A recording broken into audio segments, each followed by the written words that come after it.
नमस्कार आप सभी के लिए। ये आज आपका एडिटोरियल है, द हिंदू में पब्लिश हुआ है 7 अगस्त 2020 के दिन। तो चलिए बगैर देर करते हुए स्टार्ट करते हैं। अगर आपने सब्सक्राइब ना किया हो तो please hit the subscribe button. तो ये लिखा किसने है? R.V. ग्रोवर जी ने। और बोल क्या रहे हैं? एकेडमिक रिसर्च इज़ नेसेसरी, ज़रूरी है एकेडमिक रिसर्च, लेकिन सफिशिएंट नहीं है, बट नॉट सफिशिएंट। क्यों क्यों सफिशिएंट नहीं है, इसके बारे में हम आगे बात करेंगे। The government of India is in the process of revisiting the science technology and innovations policy. तो जो गवर्नमेंट ऑफ इंडिया है वो रिविजिटिंग मतलब पुनर्अवलोकन कर रही है, फिर से उस चीज़ को एनालिसिस कर रही है कि जो साइंस और इनोवेशन और टेक्नोलॉजी जो है के रिगार्डिंग हम कैसे आगे बढ़ें। The policy will guide the agency of government mandated with funding research in higher education institution and national laboratories.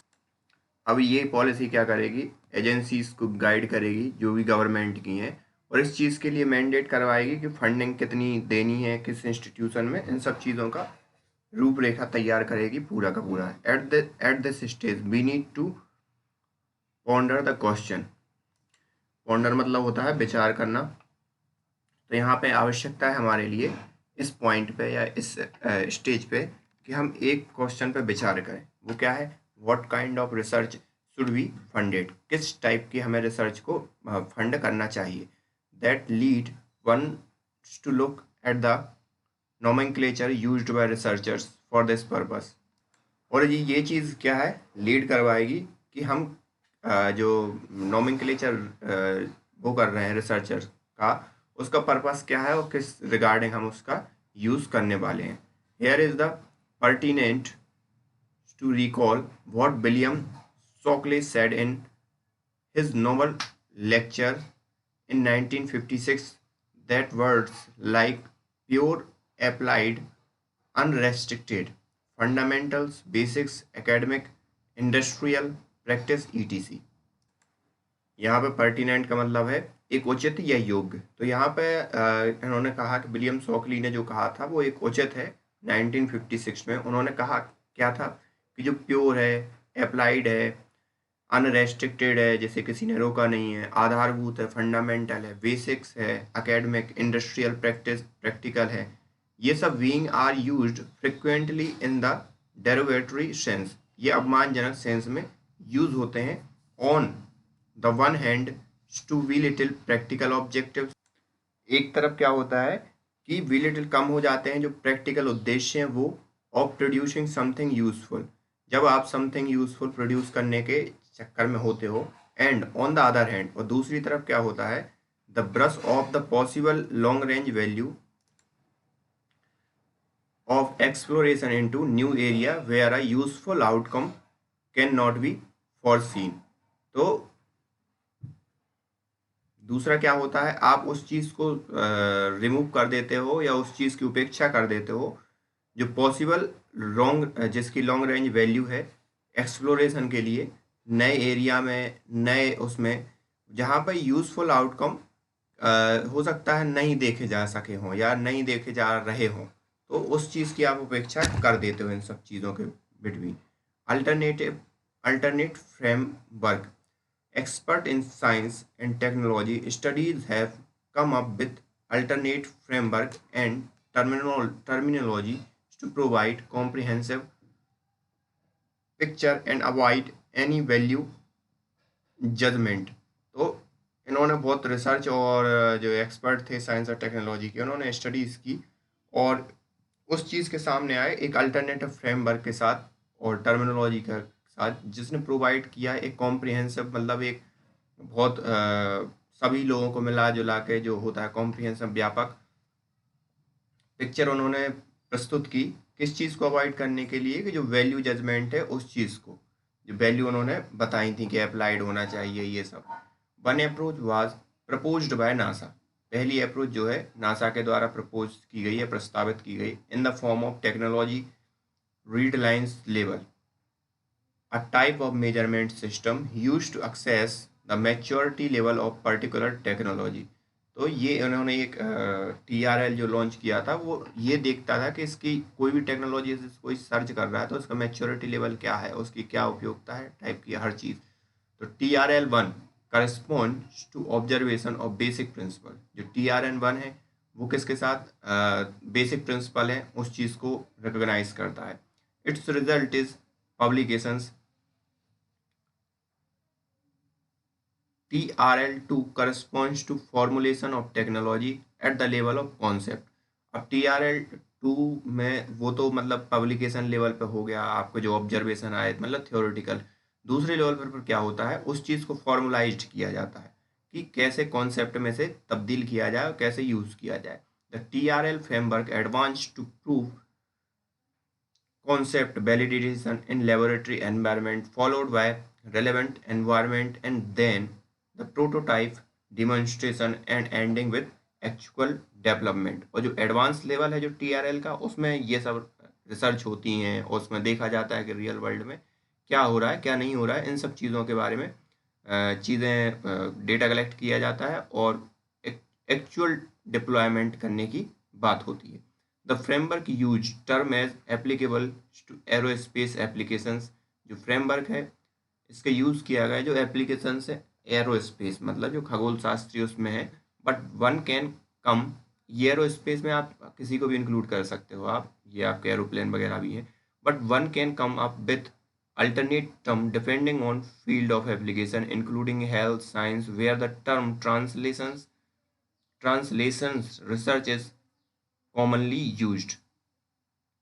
और यहाँ पे जो भी एप्लीकेशन पे बेस्ड टर्म है जैसे हेल्थ और साइंस के अंदर, वहाँ पे भी इस चीज़ का अनुपालन किया जा सकता है जहाँ पे जनरली ट्रांसलेशनल रिसर्च की बात होती है। The number of level can also be adjusted to suit the application. और जो नंबर ऑफ लेवल है मतलब जैसे 1 2 3 उसमें हुए थे, तो इसमें आप कुछ भी आप एडजस्ट कर सकते हो, 4 करो 5 करो या एक ही 2 या 1 कर दो, जितना भी है वो आप अपनी सुविधा अनुसार कर दो। हेल्थ और साइंस के रिगार्डिंग, वो बेसिकली एरोस्पेस के रिगार्डिंग था, लेकिन आप साइंस के रिगार्डिंग इस चीज़ को जैसे वो कर पाओ। An alternative is to use terminology academic research and post academic research. अब इन्होंने एक अल्टरनेटिव इज टू मतलब दिया है कि टर्मिनोलॉजी पे बात होगी, एकेडमिक रिसर्च और पोस्ट एकेडमिक रिसर्च। अब ये दोनों के दोनों चीज़ों पे बात करेंगे। One can easily establish correspond with the TRL framework with AR corresponding to TR1 and rest of higher level। तो इन्होंने कहा कि TR1 के लिए आप जो एकेडमिक रिसर्च है उसको रिकॉग्नाइज करो, एकेडमिक रिसर्च को एज TRL 1 के वो करो। और करस्पॉन्डेंस का मतलब होता है पत्र व्यवहार या सामंजस्य कह लो या समानता कह लो, जो भी है आप इस चीज़ को अपने हिसाब से समय समय के हिसाब से इस चीज़ का तदनुरूपता और कई इसके मतलब हैं, लेकिन यहाँ सामंजस्य का मतलब है। तो ये आपको AR को जो एकेडमिक रिसर्च है आप उसको TRL 1 दे दो और रेस्ट को हायर लेवल दे दो। To provide some granular to provide some granularity, one can divide PAR in early stage PAR and late stage PAR। तो ग्रेनुलरिटी मतलब होता है विवरण का जो स्तर है, मतलब किस हिसाब से आप उस चीज़ को एक्सप्लेन कर रहे हो, जितने भी हैं तो आप डिवाइड कर सकते हो कि PAR and post academic research जो बाद वाली है, तो post academic research early stage और post academic research last stage. तो last stage PAR has to be done by large laboratory national and those supported by industries. तो जो last stage है वो नेशनल जो राष्ट्रीय स्तर पर जो लेबोरेटरी है उनके द्वारा और जो इंडस्ट्रीज है उनकी लेबोरेटरी के द्वारा सपोर्टेड होनी चाहिए। While academic research and early stage PAR can be done at higher education institution. और बाकी जो एकेडमिक रिसर्च हुई और PAR जो अर्ली लेवल वाली रिसर्च हुई, वो जो अकाउंट हमारे जो इंस्टीट्यूशन हैं अकेडमिक इंस्टीट्यूशन और जो लार्ज लेबोरेटरी है मतलब विश्वविद्यालय हो गए या IITs हो गई, तो उनके द्वारा चीज़ें आगे बढ़नी चाहिए। Both AR and PAR generate knowledge which is necessary for national development. दोनों ही AR हो चाहे PAR, दोनों ही जनरेट करेंगे नॉलेज जो हमारे नेशनल डेवलपमेंट के लिए ज़रूरी है। When examine from the perspective of national development, pursuit of AR alone, while necessary, is not sufficient. AR and PAR, when pursued together and taken to their logical conclusion, will result in product or a process or a better clinical practice or scientifically robust understanding of human health and disease or provide input for a policy decision। तो इनका मतलब ये है कि अगर आप examine करो अपने जो पर्सपेक्टिव हैं, जो भी उद्देश्य हैं, और जो नेशनल डेवलपमेंट के रिगार्डिंग है, जो भी परस्यूट्स हैं आपके, तो वो उसके लिए सिर्फ एकेडमिक रिसर्च आपको मदद नहीं करेगी। दोनों का कॉम्बो ही या दोनों का जो संयोग है या दोनों का प्रोडक्ट ही है वो एक आपको अच्छा रिजल्ट देगा और आपके पॉलिसी डिसीजन में बनाने में अच्छी मदद करने वाला है।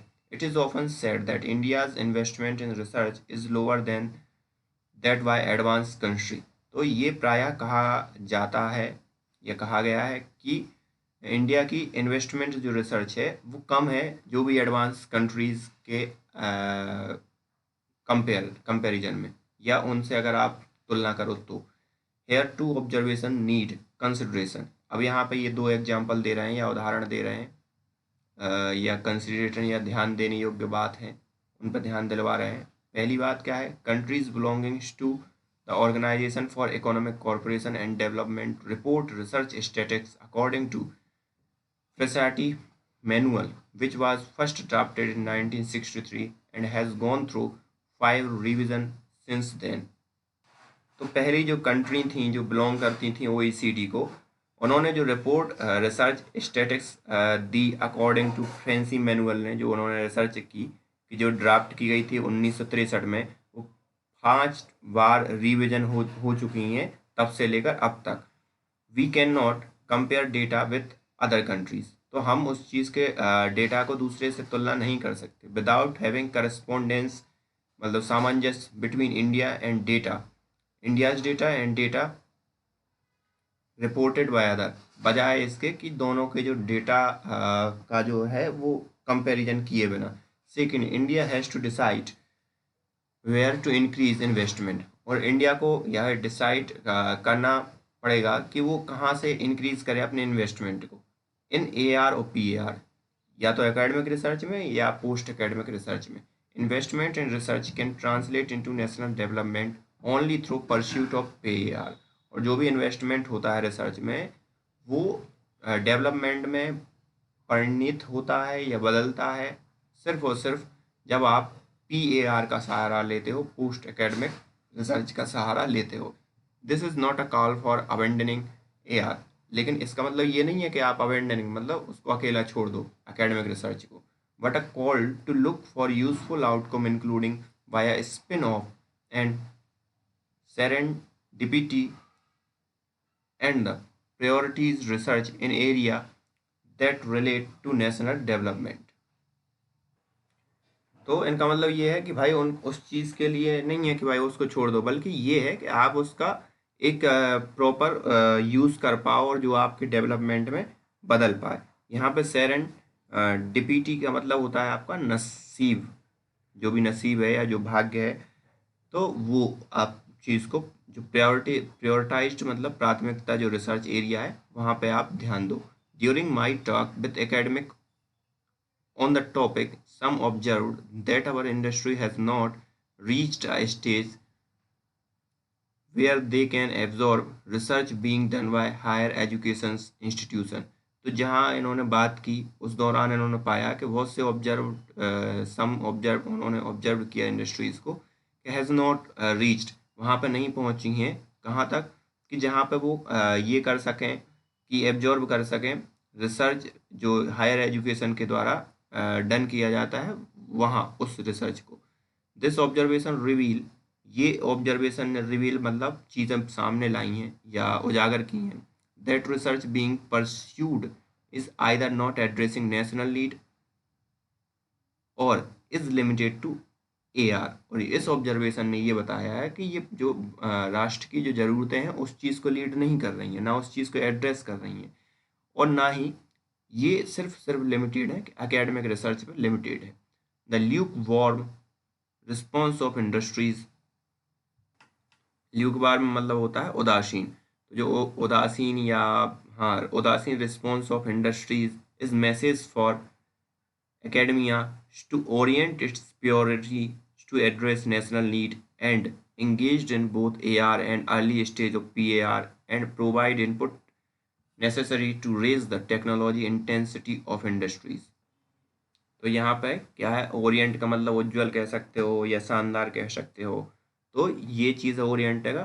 तो ये मैसेज है उन अकेडमी का कि अपनी जो प्रायोरिटी को है वो अच्छा शानदार बनाएं और एड्रेस करें जो राष्ट्र की आवश्यकता है, और एंगेज हों एकेडमिक रिसर्च में, और जो अर्ली स्टेज का PAR मतलब पोस्ट एकेडमिक रिसर्च में, जिससे जो इनपुट होगा वो टेक्नोलॉजी इंटेंसिटी को बढ़ाएगा और आफ्टर ऑल नेशनल के डेवलपमेंट में शामिल होगा। Pursuing AR and PAR, one can cite several examples to illustrative how AR and PAR can be pursued together। और कोई भी बता सकता है बहुत से एग्जाम्पल जिसमें AR और PAR परस्यू कर सकती हैं साथ साथ।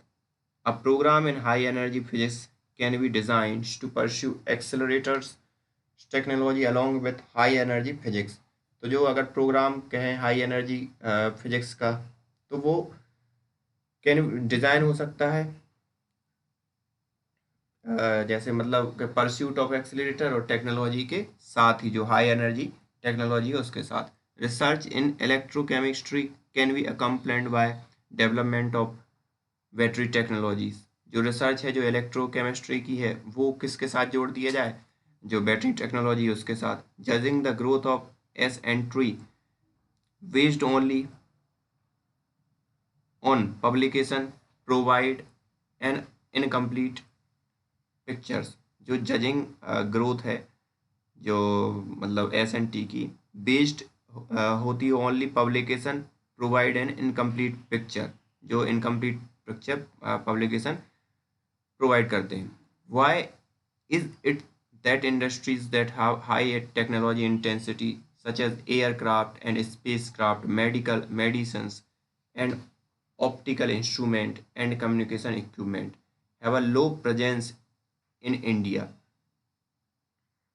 और ऐसा क्यों है कि जिनकी मतलब टेक्नोलॉजी में हाई इंटेंसिटी प्रेजेंस है, जैसे एयरक्राफ्ट हो गया, स्पेसक्राफ्ट, मेडिकल, इन सब में वही क्या दिखाई देता है, इंडिया के अंदर लो प्रेजेंस दिखाई देता है उसी के अंदर। What should be done to increase value additions to raw material in India. और हमें क्या करना चाहिए कि हम रॉ मटेरियल की वैल्यू एडिशंस अच्छी कर पाएँ। The answer lie in increasing the technology intensity of industries. तो आंसर सीधा सा यही है कि जो भी टेक्नोलॉजी की इंटेंसिटी है उन इंडस्ट्रीज़ को आप बढ़ावा दें। Which was identify as one of the goal of STI policy. जो आइडेंटिफाई किया जाए STI के द्वारा, उसका परम उद्देश्य या STI जो पॉलिसी है उसमें इनको प्राथमिकता दी जाए, जो भी 2013 में इशू हुई थी। This need reiteration and mechanism should be devised so monitor progress with objective of becoming an आत्मनिर्भर भारत। तो ये जो ये मॉनिटर करेगा जो प्रोग्रेस हुई या उद्देश्य जो भी हैं जो आत्मनिर्भर बनाने के लिए ज़रूरी हो रहे हैं, उन सब चीज़ों को क्या करेगा, देखेगा और स्टेज बाय स्टेज उनका निरीक्षण करवाएगा। The STI policy should emphasis PAR to ensure that investment research result in economic growth। जो भी STI पॉलिसी की जो जोर देना चाहिए किस चीज़ पे कि PAR की रिसर्च हो और इंश्योर करे उस इन्वेस्टमेंट का वो इकोनॉमिक ग्रोथ में कन्वर्ट हो और इकोनॉमिक ग्रोथ में मदद करे। To motivate research community to pursue at least early stage PAR, the reward system needs significant reorientations। तो कम से कम जो अर्ली स्टेज PAR है उस तक लोगों को क्या करना चाहिए, ज़्यादा से ज़्यादा इन्वॉल्व करने के लिए एक सिग्निफिकेंट मतलब महत्वपूर्ण रिवार्ड सिस्टम बनाना चाहिए, उसका ओरिएंटेशन करना चाहिए। The current system reward rely heavily on bibliometric indicator despite the knowledge that publication alone do not lead to national development. और जो अभी तो जो अभी वर्तमान में जितने भी रिवार्ड हैं वो बिब्लीमेट्रिक मतलब ग्रंथ बना दो और उसके फिर आप पीएचडी की बात कर रहे हैं कि आप ग्रंथ बना दो और आपको पैसा मिलना है स्टार्ट हो जाएगा, तो बजाय इसके कि नॉलेज पे डिपेंडेंट हो। और वो पब्लिकेशंस भी अकेले लीड नहीं करते राष्ट्रीय विकास को। तो ये चीज़ अब बदलनी चाहिए कि नॉलेज को महत्ता दी जानी चाहिए और उसी पे रिवार्ड घोषित किए जाने चाहिए। The reward system is higher education institution and national laboratory should be reoriented to promote PAR. और इनको फिर से रीओरिएंट किया जाना चाहिए, फिर से उज्ज्वल मतलब फिर से इन चीज़ को देखा जाना चाहिए कि वो क्या हो, प्रमोट करें पीएआर पोस्ट एकेडमिक रिसर्च को। Academic in higher education institution pursuing AR should pursue early stage PAR themselves or team up with those who are keen to pursue PAR। जो एकेडमिक में अभी क्या है, इंस्टीट्यूशन में सिर्फ academic research होती है, वहाँ पे पोस्ट एकेडमिक रिसर्च की जो अर्ली स्टेज है उस चीज़ की भी रिसर्च होनी चाहिए और वो खुद को इन्वॉल्व करें किसमें, इन सब चीज़ों में पीएआर में, और एक टीम बनाए जो उस चीज़ के लिए क्या हो, इच्छा रखती हो या इंटरेस्ट रखती हो कि वो पीएआर में, एडवांस्ड पीएआर में जाए। In short academic research is necessary but not sufficient. और अंत में ये यही बोल रहे हैं कि एकेडमिक रिसर्च ज़रूरी तो है लेकिन सफिशिएंट नहीं है कि वो नेशनल डेवलपमेंट में मदद करे। So this is the whole editorial. So thank you for today. If अगर आपने सब्सक्राइब ना किया हो देन प्लीज़ सब्सक्राइब इट।